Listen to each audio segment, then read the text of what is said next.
오늘 나에게 주시는 하나님의 말씀을 받도록 하겠습니다. 오늘 말씀 마태복음 4장 19절 말씀입니다. 신약 성경 4페이지가 되겠습니다. 우리 신약 성경 4페이지를 찾으셔서 함께 봉독합니다. 마태복음 4장 19절 우리 함께 봉독하겠습니다. 말씀하시되 나를 따라오라 내가 너희를 사람을 낚는 어부가 되게 하리라 하시니. 마태복음 4장 19절 말씀. 아멘. 예수께서 그들에게 나를 따라오너라 내가 너희를 사람을 낚는 어부로 삼겠다 하고 말씀하셨다. 오늘 이 말씀을 중심으로 예수님의 제자 제목입니다. 그럼 예수님의 제자는 어떤 일을 하는 사람인가? 사람을 살리고 세상을 살리는 사람, 그것이 부제가 되겠습니다.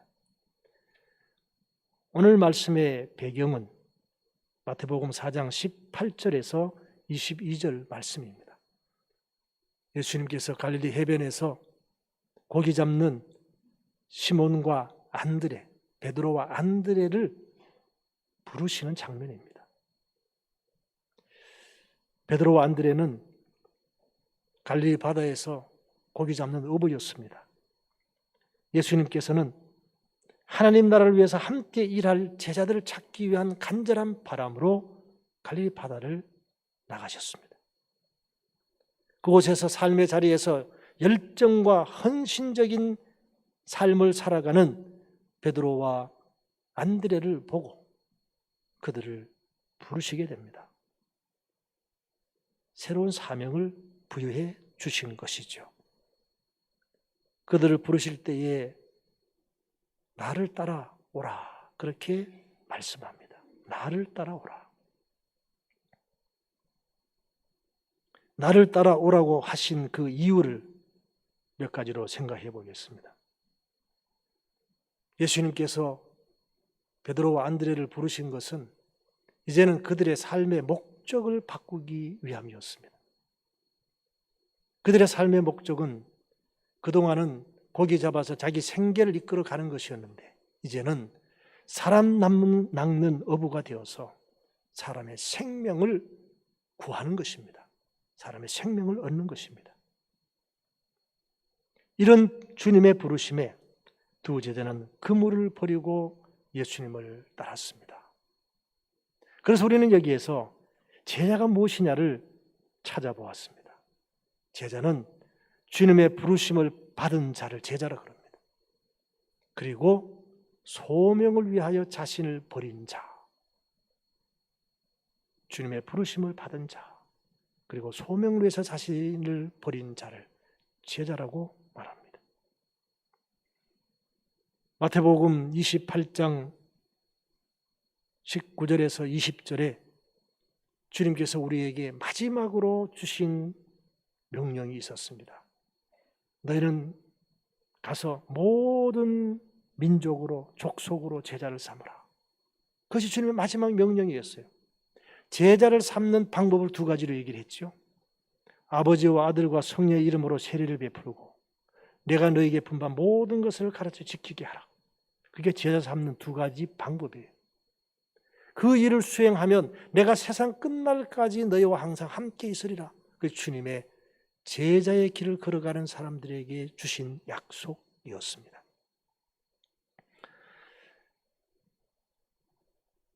현대 복음주의 신학자 가운데 아주 유명한 분이 계시는데 그 중에 영국 성공의 사제로 이름을 떨친, 특별히 제자도에 대해서 이름을 떨친 존 스토트 목사님이 계십니다.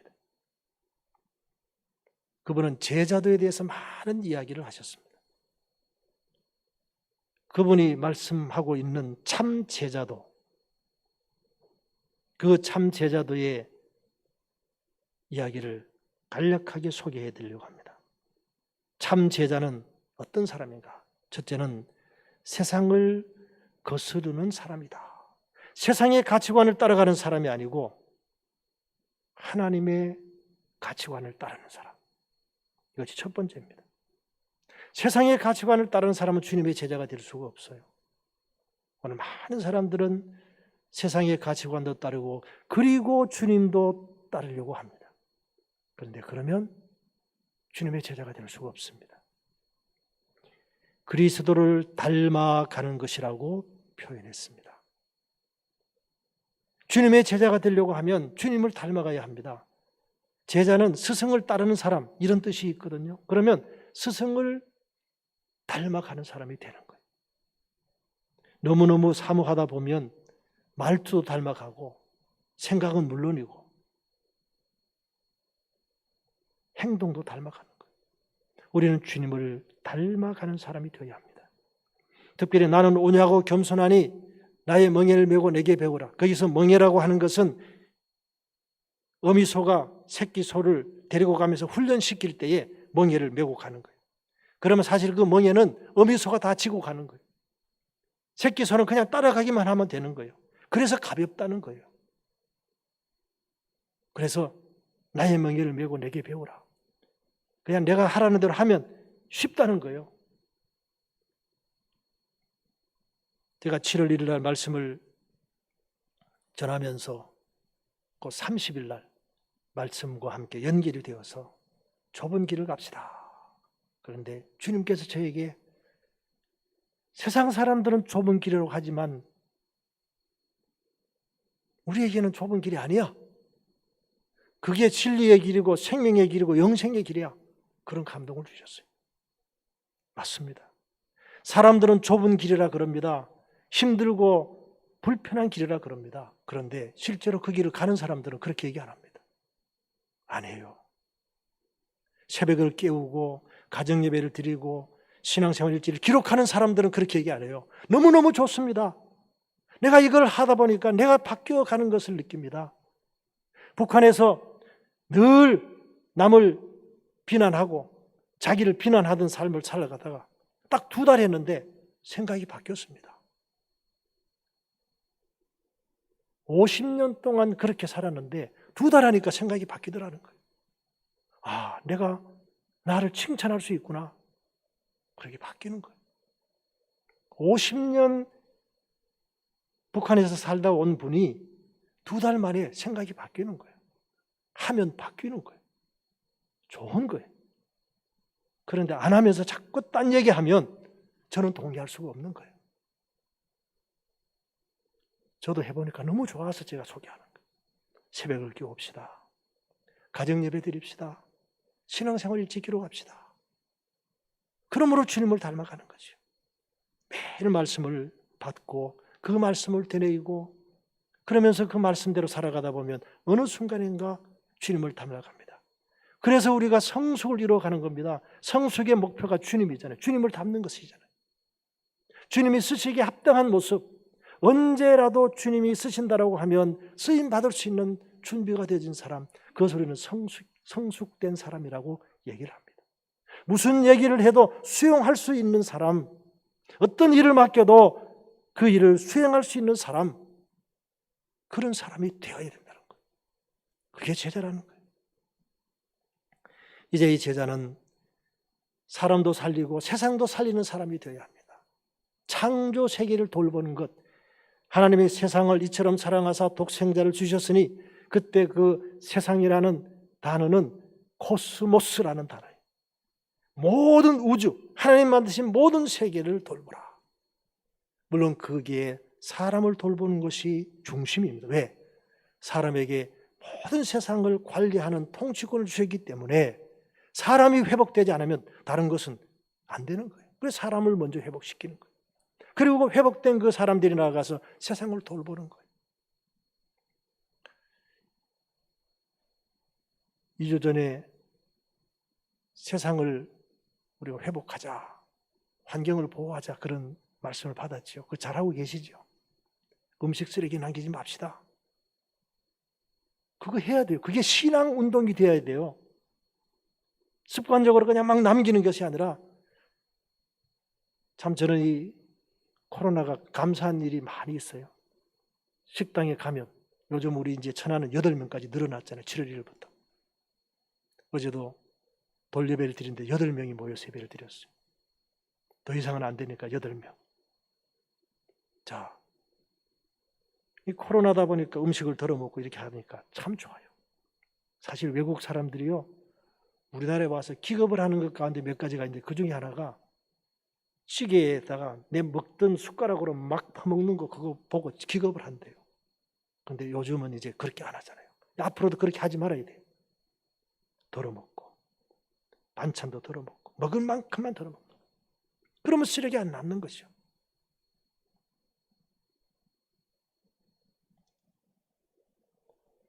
단순함이 있어야 된다 그랬어요. 이 단순함은 이런 겁니다. 하나님이 말씀하시면 예하고 따라가는 거예요. 주님 말씀하시면 따라가는 거예요. 이유되지 않고 이 핑계 저 핑계 되지 않는 거예요. 나를 따라 했을 때 알겠습니다 하고 버려두고 따르는 거예요. 나는 장가 가야 됩니다. 나는 뭐 밭을 샀는데 뭐 어쩌고 해야 됩니다. 이런 핑계 안 된다는 거예요.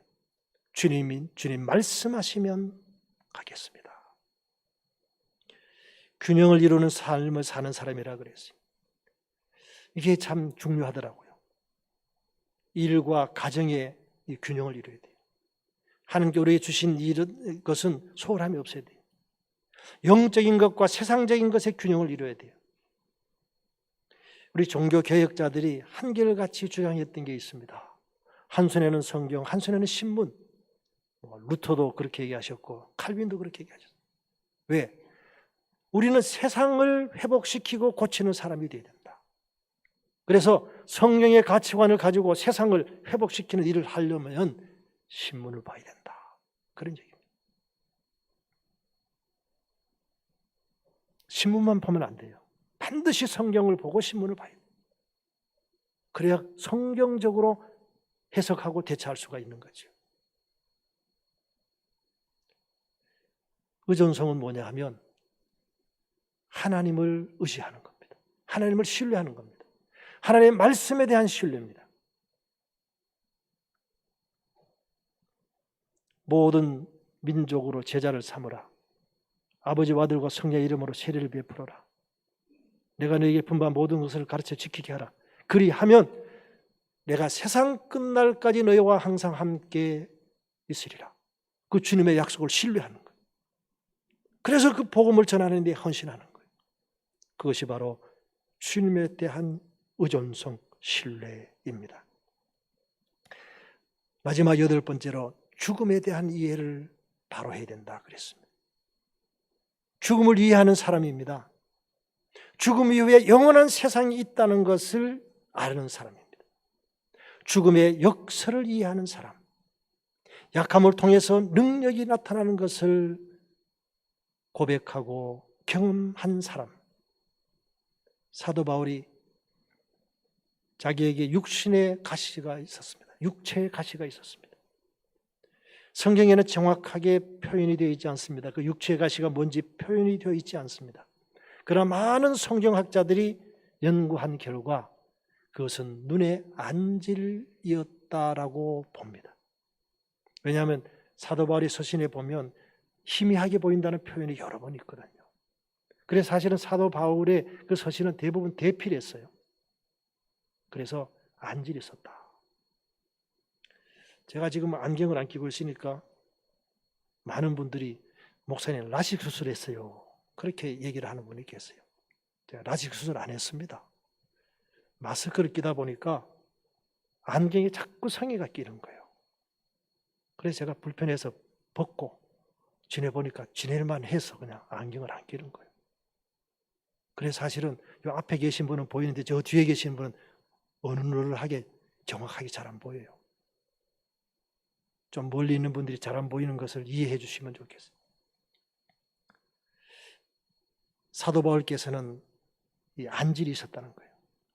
그래서 복음을 전하고 사람을 만나고 이 서신을 기록하는데 잘 안 보이니까 얼마나 불편합니까? 그래서 작정하고 3번 기도했어요. 요즘 말로 하면 금식하고 작정 기도한 거예요. 그랬더니 3번째 기도하고 나니까 주님께서 그래 고쳐주마 이렇게 얘기하신 게 아니고 내 은혜가 내가 주하다 그렇게 말씀해요.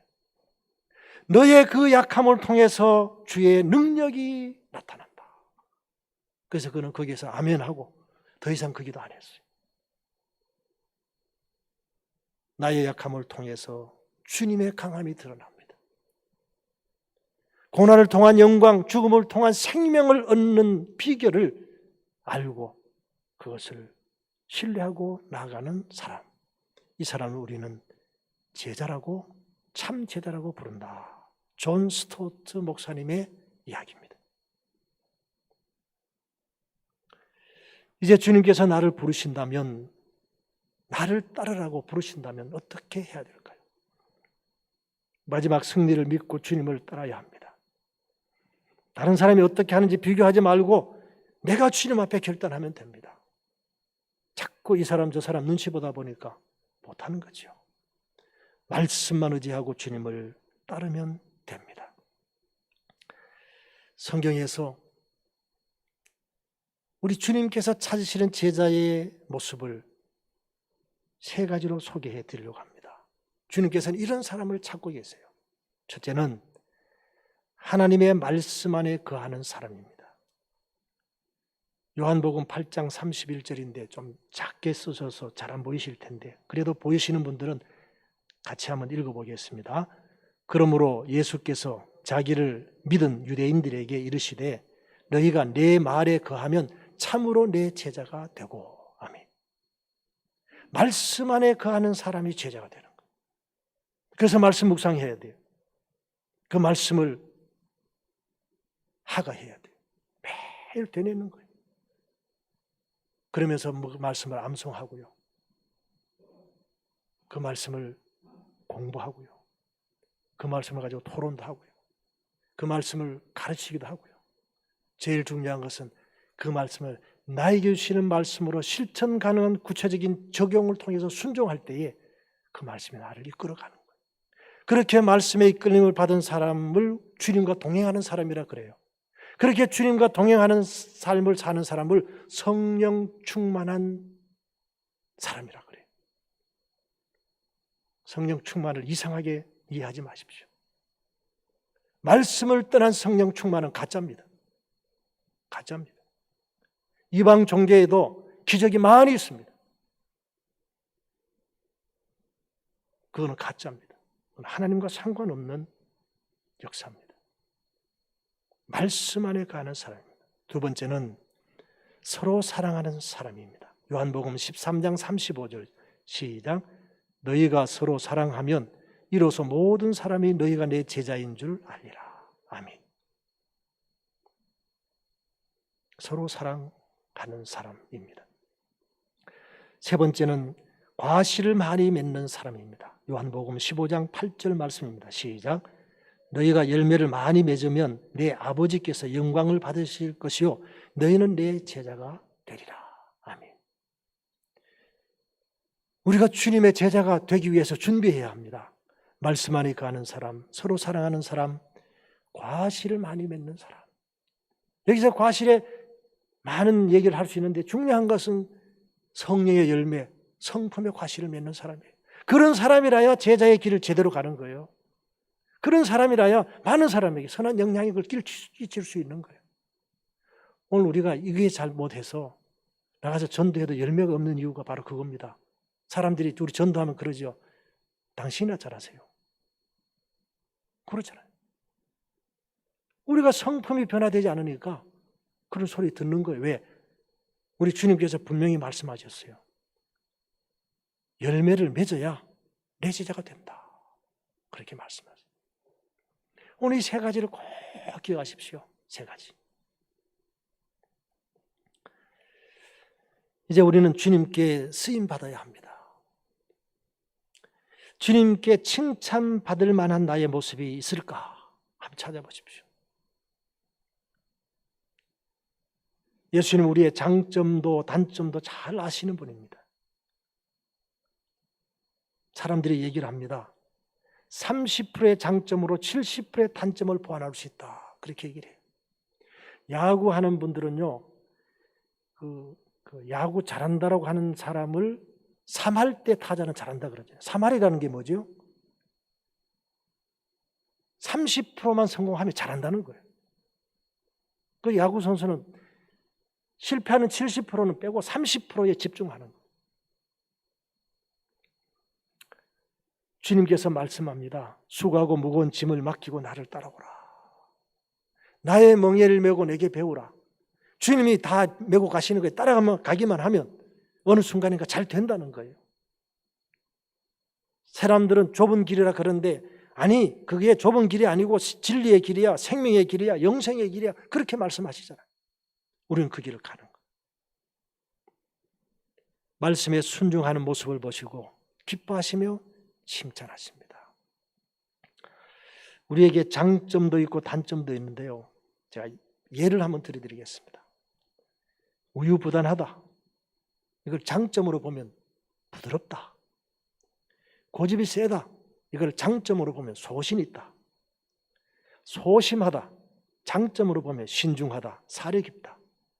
덜렁거린다, 장점으로 보면 밝고 명랑하다. 까다롭다, 이걸 장점으로 보면 꼼꼼하다, 치밀하다. 우울하다, 장점으로 보면 차분하다. 직선적이다, 장점으로 보면 솔직하다, 결단력이 있다. 변덕쟁이다, 장점으로 보면 감성이 풍부하다.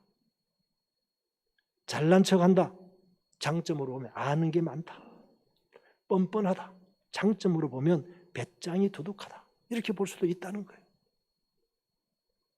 이제 우리는 약점과 단점을 강점과 장점으로 바꾸는 사람이 되어야 합니다.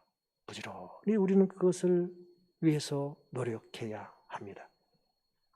제자는 살리는 일을 하는 사람입니다.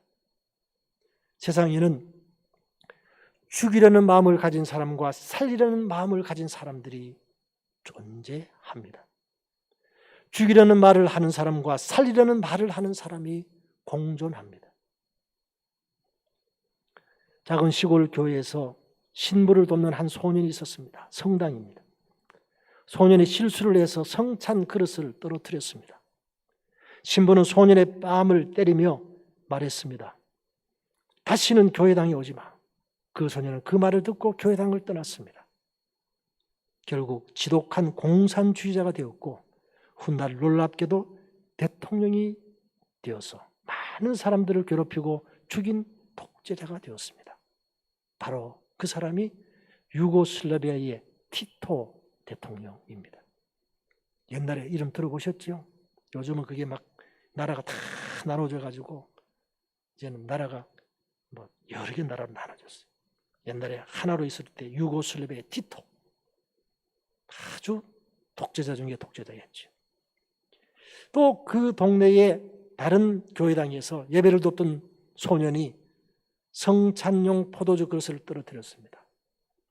천주교에서 성찬용 포도주는요, 우리의 포도주 개념과는 다릅니다. 천주교는 화채술을 주장하기 때문에 사제가 기도하는 순간 그 포도즙은 주님의 피로 바뀌어진다고 믿습니다. 그래서 혹시라도 실수해서 그게 엎질러지면 안 되니까 천주교에서는 포도주 교인들에게 안 줍니다. 신부 혼자 마십니다. 그래서 천주교 신부님들 간에는 포도주를 잘 드시는 분이 많아요.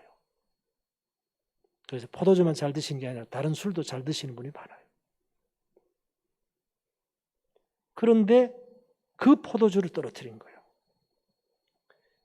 그러나 그 사제는 장발장을 사랑으로 되어지었던 레미제라블의 그 사제처럼 이해와 사랑의 눈으로 그 소년을 바라보며 말해 주었습니다. 괜찮아. 하나님께서 너를 사랑하시니 너는 앞으로 훌륭한 사람, 다른 사람들을 많이 돕는 축복의 사람이 될 거야. 결국 그 소년은 자라나서 많은 사람을 돕고 섬기는 선한 대주교가 되었습니다. 바로 이 사람이 홀튼 쉰이라는 주교입니다. 말 한마디가 얼마나 큰 영향을 끼치는지를 보여주는 사례입니다. 죽이는 말이 있고 살리는 말이 있습니다. 어떻게 하느냐에 따라서, 말을 어떻게 하느냐에 따라서 인생의 판도가 완전히 달라집니다. 살리는 말을 하면 자신도 살고 그 말을 듣는 사람도 삽니다. 죽이는 말을 하면 자신도 죽고 상대방도 죽습니다. 이 세상에는 죽이려는 행동을 하는 사람과 살리려는 행동을 하는 사람이 공존합니다. 이제는 주님의 부르심에 응답해야 합니다. 나를 따라오라. 먼저는 사람을 살리고 세상을 살리려는 마음을 가집시다. 이것이 출발입니다. 그리고 살리는 말을 시작합시다. 오늘부터, 지금부터. 칭찬하고 격려하고 용서하고 감사하고 위로하는 말만 합시다. 다른 건 하지 말고. 비난하고 소문내고 욕하고 험담하고 그런 거 하지 맙시다. 그거 하는 순간 나도 죽고 상대방도 죽는 거예요. 이제부터 살리는 행동을 시작합시다. 하나님 나에게 맡겨주신 시간, 물질, 재능, 건강의 우선순위를 주님께 드리는 겁니다. 그러면 오늘부터 주님의 제자로 쓰임받을 수 있습니다. 아니, 지금부터 주님의 제자로 쓰임받을 수 있습니다. 생명을 살리고 거룩한 영향력을 행사하는 주님의 제자가 되는 것입니다. 시편 81편 13절 말씀으로 오늘 말씀을 결론 맺으려고 합니다. 같이 읽겠습니다. 시작. 내 백성아 내 말을 들으라. 이스라엘아 내 도를 따르라. 시편 81편 13절.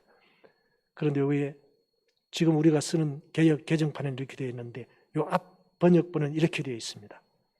내 백성이 나를 청종하며 이스라엘이 내 도를 행하기를 원하노라. 오늘 주님 말씀합니다. 이제부터 살리는 마음을 가져라. 살리는 말을 해라. 살리는 행동을 시작해라. 그러면 제자로 살아갈 수 있다. 주님의 제자로 살아가는 은혜가 있어 주시기를 바랍니다. 기도합시다. 주님께서 베드로와 안드레에게 나를 따라오라고 부르셨을 때에 곧 그물을 버려두고 주님을 따랐던 것처럼 오늘 주님께서 나를 따르라고 말씀하시는데 이제부터 시간과 재능과 건강과 물질의 우선순위를 주님께 드리는 제자의 삶을 살아가게 하여 주옵소서. 이제부터 살리는 생각을 하고 살리는 말을 하고 살리는 행동을 통하여 지금 이 순간부터 주님의 제자로 쓰임받게 하여 주옵소서. 예수님의 이름으로 간절히 축복하며 기도하옵나이다. 아멘.